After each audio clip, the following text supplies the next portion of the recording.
लक्ष वेधू इच्छितो सभापती महोदय।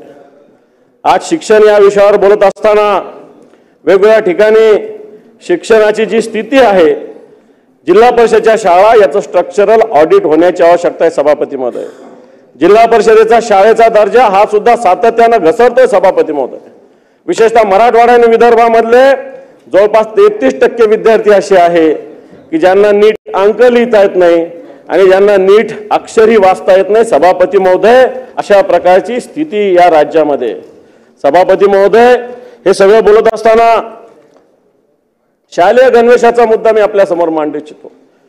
या काळामध्ये सरकारने जे धोरण घेतलं, विक्रेत्याकडून कापड खरेदी करण्याचा निर्णय घेतला। खऱ्या अर्थाने आधी त्या शाळेची समिती गणवेश घेत होती। आत्ताच्या घडीला काल परवापर्यंतचा आकडा आहे, या विषयामध्ये विद्यार्थ्यांची संख्या 44,60,000 आहे। आता फक्त 41,60,000 शेतकऱ्यांना विद्यार्थ्यांना गणवेश पोहोचलेले। 3 लाख विद्यार्थ्यांना अजूनही सभापती महोदय गणवेश पोहोचलेले नाहीये। आज या गणवेशामध्ये खऱ्या अर्थानं दुसरा गणवेश द्यायचा होता स्काउट गाईडचा, 110 रुपये शिलाई त्याची, पण ग्रामीण भागामध्ये सगळे लोक 40-40, 50-50 रुपयामध्ये देऊन ग्रामीण भागातील महिलांना वेगवेगळ्या ठिकाणी काम करून घेतात। मी आपल्याकडे काही गणवेश देऊ इच्छितो सभापती महोदय, आपण घ्या, हे बघा। जर आपण परवानगी दिली तर मी फक्त काढून दाखवतो आणि आपल्याकडे देतो, माझा काही दुसरा उद्देश नाही। ही फक्त पॅन्ट आहे सभापती महोदय, समोरून बघा निळ्या रंगाची, मागच्या साईडनी काळ्या रंगाची आहे। सभापती महोदय, हा शर्ट आहे, इकडे वेगळा रंग आहे, डार्क इकडे असा रंग आहे। सभापती महोदय, हा दुसरा शर्ट आहे, हा शर्ट बघा कसा खालीवर झालेला शर्ट आहे। हे असे गणवेश दिलेले सभापती महोदय। सभापती महोदय, मी आपल्याकडे देऊ इच्छितो, मी द्यायला आणलेलं आहे त्यांना। तेव्हा आमच्यावर कारवाई झाली होती। तर सभापती महोदय, मला माहिती पाहिजे आपल्याकडून की अशा प्रकारच्या वस्तू घेऊन येऊन भाषण करत असताना प्रदर्शन करण्याचा अधिकार आहे का, हे या ठिकाणी सांगावं। ते गांभीर्य विषयाचं त्यांनी सांगावं, त्याच्याबद्दल आम्हाला दुमत नाही। उद्या कोण भाजी घेऊन येईल, उद्या कोण त्या ठिकाणी दुसरं काय घेऊन येईल, कांदे घेऊन येईल, बटाटे घेऊन येईल, तर मला वाटतं या ठिकाणी हे योग्य नाहीये। आपण त्या ठिकाणी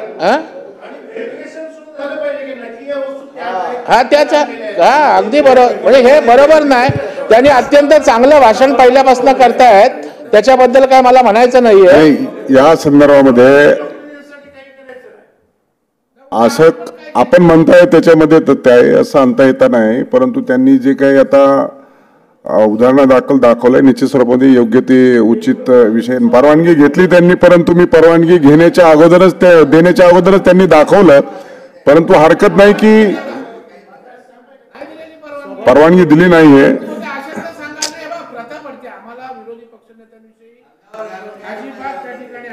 सभापती महोदय, ते अत्यंत उत्तम पद्धतीनं सभापती महोदय चांगल्या पद्धतीनं ते भाषण करतायत, प्रश्न मांडतायत, सांगण्याचा दाखवण्याचा नाही। उद्या तुम्हाला आम्हाला अटकाव करता येणार नाही एवढं आपल्याला सांगू इच्छितो। आणि अशा प्रथा परंपरा पडल्या तर या सभागृहाचा त्या ठिकाणी अवमान आहे।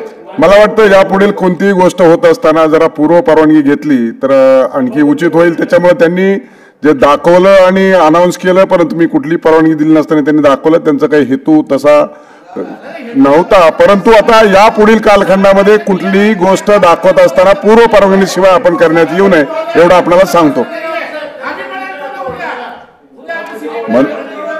म्हणूनच सांगितलं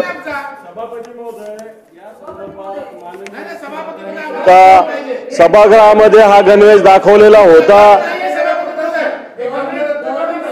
मी रुलिंग दिलेला आहे, शेवटी चौकशी कुठेतरी याच्यामध्ये निर्णयापर्यंत यावं लागेल आणि त्या दृष्टिकोनातून या पुढील कालखंडामध्ये कोणाला असं कृत्य करायचं असेल तर ते दिलेलीच आहे। ठीक आहे। आणि सभापती महोदय, माझी परवानगी असल्याशिवाय या पुढील कालखंडामध्ये कुठलंही असं निदर्शन करता येणार नाही आणि केलं तर त्याच्यावर योग्य ती उचित कारवाई करेल। चालेल सर, थँक्यू। सभापती महोदय, मी हा मुद्दा सांगत होतो, माननीय मुख्यमंत्र्यांनी सुद्धा मागच्या काळात असा गणवेश सभागृहात आणला होता, मी आणला। बाकी माझा उद्देश सभागृहाचे नियम कायदे मोडण्याचा मुळीच नाही, असं मी स्पष्टपणे आपल्याला सांगू इच्छितो।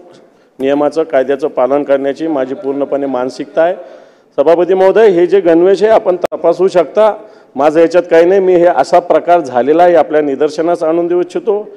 3 लाख गणवेश सभापती महोदय अजून 3 लाख लोकांना देण्याचे बाकी आहे विद्यार्थ्यांना, आणि दुसरा गणवेश तर एकही अजून विद्यार्थ्यांना सभापती महोदय मिळालेला नाही आहे. आणि सांगण्याचा मुद्दा, सरकारने हा घाट का घातला हेच मला कळालं नाही की खऱ्या अर्थानं सोलापूर सारख्या गारमेंट इंडस्ट्रीमधून मोठ्या प्रमाणावर अशा पद्धतीनं गणवेश येत होते, परंतु सरकारने अशा पद्धतीनं का नवीन हे केलं. आणि मला वाटत नाही हे वर्ष संपलं तरी हे गणवेश येतील अशा प्रकारची सभापती महोदय स्थिती आहे. सभापती महोदय, मी माझ्या या सगळ्या वक्तव्याच्या टप्प्याकडे येत असताना सभागृहामध्ये एसटी विषयी चर्चा झाली. सभापती महोदय, आज एसटी 1310 बसेस घेणार अशा प्रकारची घोषणा झालेली आहे. 3 क्लस्टरमध्ये विभागणी केलेली आहे. याची निविदा प्रक्रिया सुद्धा झालेली आहे. सभापती महोदय, या जर निविदा प्रक्रिया जर बघितल्या तर आधीची एसटी 44 रुपये किलोमीटरनी होती सभापती, विथ डिझेल 44 रुपये किलोमीटर. आणि आता नवीन एसटी देण्याचा घाट चालू आहे खाजगीकरणाच्या माध्यमातून, जी विदाऊट डिझेल 35 रुपये सभापतीवर. डिझेलचा भाव माझ्या माहितीवर नाही 46 44 देतोय तो.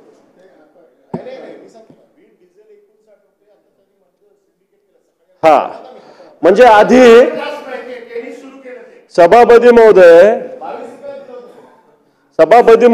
44 रुपये किलोमीटरनं हे आत्ताच्या घडीला एसटी महामंडळाला बस मिळते, जे विथ डिझेल आहे.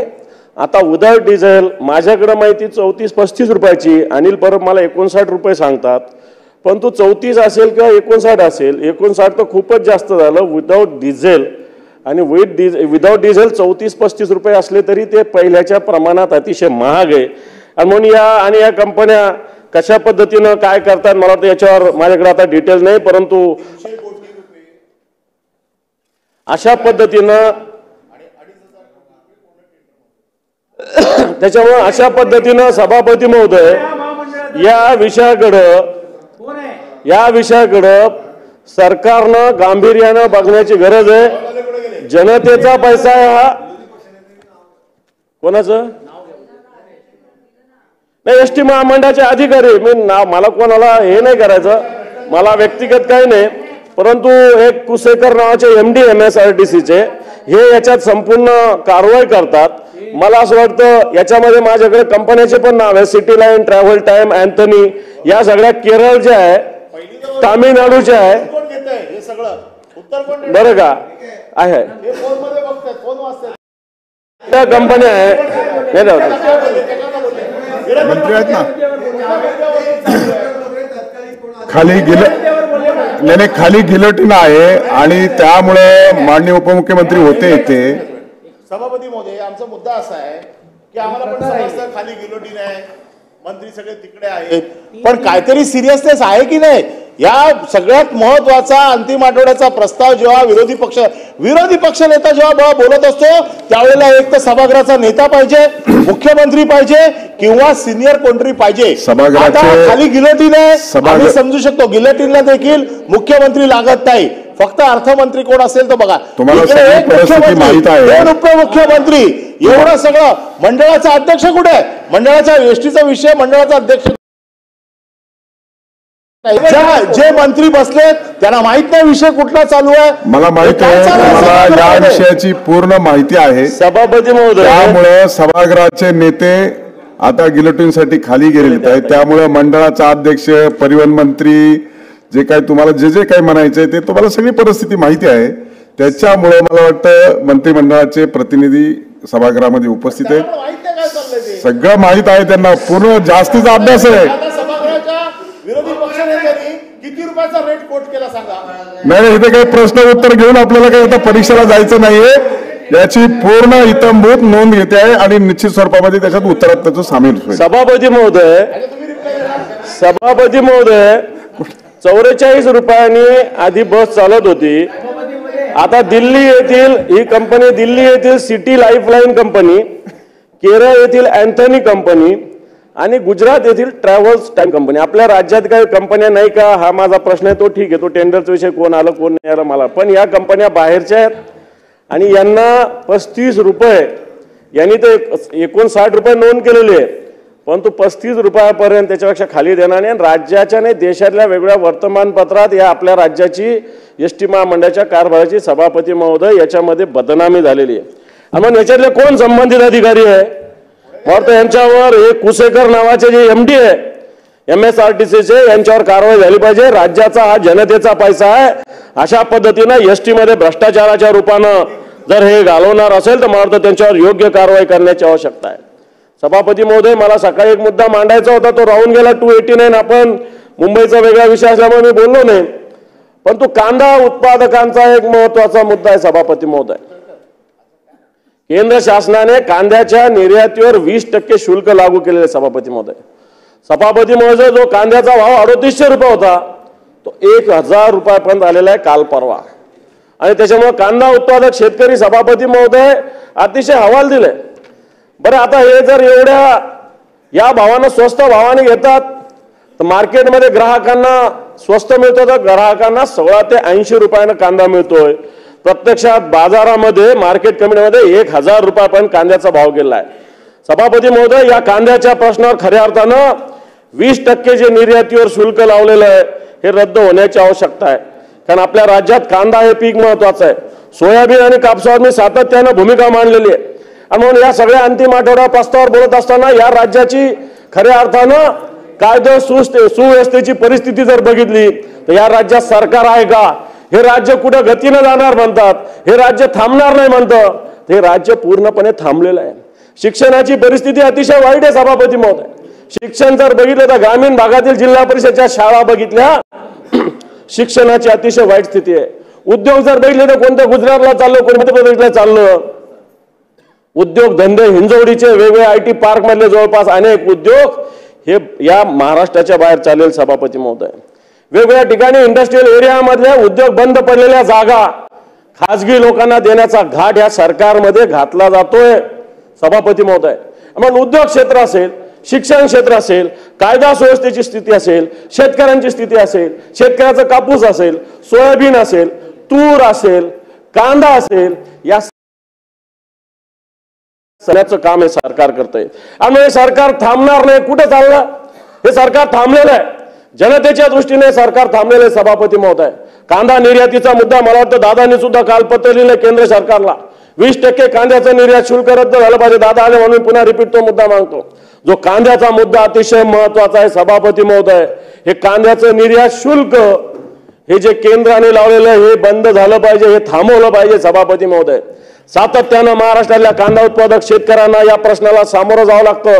कापसामध्ये ती स्थिती, सोयाबीन मध्ये ती स्थिती, अशा प्रकारचं जर शेतकऱ्यांना देशोधडीला लावणार हे राज्य असेल, हे राज्य थांबणार नाही. ते राज्य कुठे चालतंय हा प्रश्न आहे. जनतेसाठी हे राज्य चालत नाही. कायदा सुव्यवस्थेच्या दृष्टीनं महिला सुरक्षित नाही, विद्यार्थी सुरक्षित नाही, अशा प्रकारची स्थिती आहे. दिवसाढवळ्या गुंडांचा हैदोस या राज्यामध्ये माजलेला आहे. शिक्षणाची परिस्थिती बघितली तर अजून विद्यार्थ्यांना गणवेश मिळत नाही. शाळा गळक्या, शाळा पळक्या जिल्हा परिषदेच्या. अदानीला शाळा एकीकडे अदानीला शाळा दिल्या जातात, परंतु जिल्हा परिषदेच्या शाळा दुरुस्त केल्या जात नाही, अशा प्रकारची स्थिती आहे. उद्योगधंदे सुद्धा बंद करण्याचा घात या ठिकाणी घातला जातो. मोठे मोठे उद्योगाच्या फक्त घोषणा होतात, प्रत्यक्षात एस्टॅब्लिशमेंट अजून होत नाही. दावोसला आपण जातो, टुरिझमसाठी जातो, प्रत्यक्षात करार होतात, अंमलबजावणी शून्य होती. आणि म्हणून 261-59 प्रस्तावाच्या माध्यमातून या सरकारच्या या भूमिका, हे सरकार अकार्यक्षम आहे, हे सरकार कोणत्याही प्रकारे जनतेच्या हिताचं नाही, हे सरकार स्वार्थासाठी चालवलं जातं, मुठभर लोकांसाठी चालवलं जातं, अशा प्रकारची स्थिती आहे. कायदा सुव्यवस्थेचा बोजवारा या सरकारने उडालेला आहे. या सरकारला तोंड असून हे सरकार बोलत नाही. या सरकारला कान असून जनतेच्या कानठळ्या, जनतेचा प्रश्न या सरकारच्या कानावर जात नाही. आणि आज एवढे खून घटना घडत असताना सत्ताधारी पक्षाचा एकही मंत्री ज्याचा खून झाला त्याला भेटायला जात नाही. ना बीडला जातो ना परभणीला जातो. जर सरकारचा सहभाग नसेल तर किमान एखाद्या मंत्र्याने जाऊन या लोकांच्या घरी जाऊन सांत्वन व्यक्त करायला पाहिजे होतं, पण तो सरकारचा एकही मंत्री अजूनही सांत्वनासाठी साधा गेलेला नाही. या लोकांना न्याय कोण देणार? या लोकांना सरकार न्याय देणार का? या लोकांच्या खुनात सहभागी असणारे सत्ताधारी पक्षाचे लोक ज्या पद्धतीनं दिवसा ढवळ्या उजळ माथ्यानं वावरतात, मग त्यांच्या हातात हातकडी घालण्याचं हिंमत या सरकारमध्ये का? मी सातत्यानं परळीच्या वाल्मिक करारांचं नाव घेतो, जो एका राज्याच्या मंत्र्याच्या जवळचा माणूस आहे, त्याच्यावर कारवाई का होत नाही? नागपूरमध्ये येऊन एका फार्म हाऊस होतो थांबतो, पण त्याच्यावर कारवाई होत नाही. आणि म्हणून या 261च्या प्रस्तावाच्या माध्यमातून या सरकारच्या या पूर्ण भूमिकेचा मी विरोध व्यक्त करतो आणि थांबतो. सभापती महोदय, आपण बोलण्याची संधी दिली त्याबद्दल आभार, धन्यवाद. जय हिंद, जय महाराष्ट्र. उपमुख्यमंत्री अजितदादा पवार.